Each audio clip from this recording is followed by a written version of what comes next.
Hello dear students, my name is VT Asif Rashid from High School Haribuda. I'm working in ITRC. So today we are going to discuss about dragging and dropping to create a new style. So हम आज के topic में समझेंगे drag और drop की मदद से हम किस तरह से एक नया स्टाइल क्रिएट करवा सकते हैं. ठीक है, तो हम समझेंगे इस टॉपिक को with the help of slides की मदद से. तो बढ़ते हैं हम हमारी फर्स्ट स्लाइड की तरफ. हमारा फर्स्ट स्लाइड है drag and dropping to create a style. So you can drag and drop a selection into the style and formatting window to create a new style. So आप drag and drop की मदद से selection करके नया style create करवा सकते हो style and formatting window में. To select the element to drag depend upon the LibreOffice. जो एलिमेंट आप ड्रैग करके लाओगे वो डिपेंड करेगा आपकी LibreOffice एप्लीकेशन के ऊपर. Writer selection select some text and drag it into the style and formatting window. जो राइटर होगा वो क्या करेगा, कुछ हिस्सा टेक्स्ट का सिलेक्ट करके ड्रैग करके लाएगा स्टाइल एंड फॉर्मेटिंग विंडो के अंदर. अगर पैराग्राफ स्टाइल एक्टिव होगा तो पैराग्राफ स्टाइल ही लिस्ट में ऐड होगा, और अगर आपका कैरेक्टर स्टाइल एक्टिव होगा तो कैरेक्टर स्टाइल ही आपका जाकर ऐड होगा. ठीक है, यहाँ पे वो इस चीज़ को क्लियरली आपको समझा रहा है कि अगर राइटर जो टेक्स्ट सेलेक्ट करके ला रहा है किसमें स्टाइल एंड फॉर्मेटिंग विंडो के अंदर. So if paragraph styles are active the paragraph style will be added to the list. अगर पैराग्राफ स्टाइल एक्टिव होगा तो पैराग्राफ स्टाइल ही जाके ऐड होगा लिस्ट के अंदर. दूसरे केस में if character styles are active the character style will be added to the list. तो दूसरे केस में क्या होगा, अगर कैरेक्टर स्टाइल एक्टिव होगा तो कैरेक्टर स्टाइल ही जाकर आपकी लिस्ट में ऐड हो जाएगा. तो जब आपने सिलेक्शन करनी है किसी टेक्स्ट की और उसको ड्रैग करके आपने स्टाइल और फॉर्मेटिंग विंडो के अंदर लाना है, तो उस केस में आपने इस चीज़ का ध्यान कर रख लेना है कि क्या वो पैराग्राफ स्टाइल एक्टिव है या कैरेक्टर स्टाइल एक्टिव है. पैराग्राफ स्टाइल एक्टिव होगा तो पैराग्राफ स्टाइल जाके लिस्ट में ऐड हो जाएगा, और अगर आपका कैरेक्टर स्टाइल एक्टिव होगा तो कैरेक्टर स्टाइल ही जाकर ऐड हो जाएगा.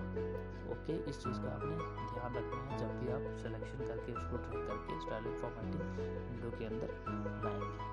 तो बढ़ते हैं हमारी नेक्स्ट स्लाइड की तरफ. हमारा जो नेक्स्ट स्लाइड है वो है, हम अपने नेक्स्ट स्लाइड को देख लेते हैं. हमारा नेक्स्ट स्लाइड है कॉपिंग स्टाइल फ्रॉम अ टेम्पलेट और डॉक्यूमेंट. तो कॉपी कराना स्टाइल टेम्पलेट या डॉक्यूमेंट के अंदर से. तो कैसे करा सकते हैं, कहते you can copy style into a document bye loading them from a template और फ्रॉम अनदर डॉक्यूमेंट. तो आप कॉपी करा सकते हैं स्टाइल डॉक्यूमेंट के अंदर, उसको लोड करा सकते हैं कॉपी कराने के बाद किसी टेम्पलेट से या किसी दूसरे डॉक्यूमेंट के अंदर से. तो उसको करने के लिए हमें कुछ स्टेप्स को फॉलो करना है. स्टेप 1 है हमारा open the document you want to copy style into. यानी पहले हमने वो डॉक्यूमेंट ओपन कर लेना है जिसमें हमने वो स्टाइल कॉपी करवाना है. स्टेप 2 में हमने क्या करना है, in the style and formatting window click the arrow next to the new style from selection. ठीक है, हमने स्टाइल एंड फॉर्मेटिंग विंडो के अंदर क्लिक कराना है एरो के ऊपर to new style from selection, जहाँ पे न्यू स्टाइल फ्रॉम सिलेक्शन होगा. And then select load style, और फिर हमने सेलेक्ट कर लेना है लोड स्टाइल ऑप्शन को. ऑन थर्ड स्टेप में हमने क्या करना है, ऑन द लोड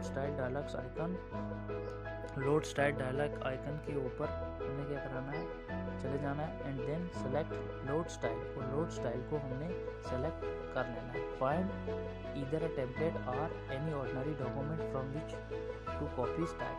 तो आपने वहाँ पे ढूंढना है टेम्पलेट को या किसी भी डॉक्यूमेंट को जिसमें से आप वो स्टाइल कॉपी कराओगे. And click file from file button to open in window from which to select the required document. ठीक है, तो आपने क्लिक कराना है किसमें, फ्रॉम फाइल बटन ओपन कराने के लिए एक नई विंडो जहाँ से आपको रिक्वायर्ड डॉक्यूमेंट सेलेक्ट करोगे. और फोर्थ में आपने क्या करना है, select the type of styles to copy from the check box at the bottom of the dialog box. Fourth में आपने सेलेक्ट कर लेना है वो स्टाइल जिसको आपने कॉपी करना है चेक बॉक्स के अंदर. और फिफ्थ में आपने क्या करना है, select overwrite if you want to replace style. आपने सेलेक्ट करके उसको ओवरराइट अगर करना चाहते हैं, रिप्लेस करना चाहते हैं, तो आप उसको सेलेक्ट करा लो.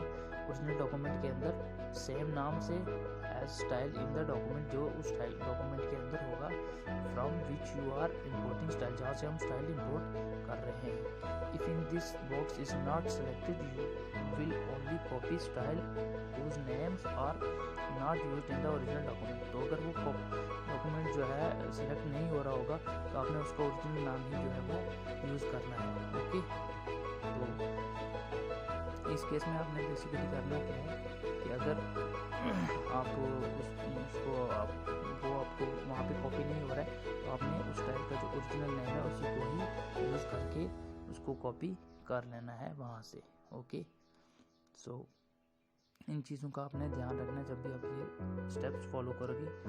इन स्टेप्स को फॉलो करते हुए इन सारे प्रोसीजर्स को आपने फॉलो करना है, जिसकी मदद से आप क्रिएट करा सकते हो या कॉपी करा सकते हो नया स्टाइल। तो बढ़ते हैं हमारे नेक्स्ट स्लाइड के ऊपर।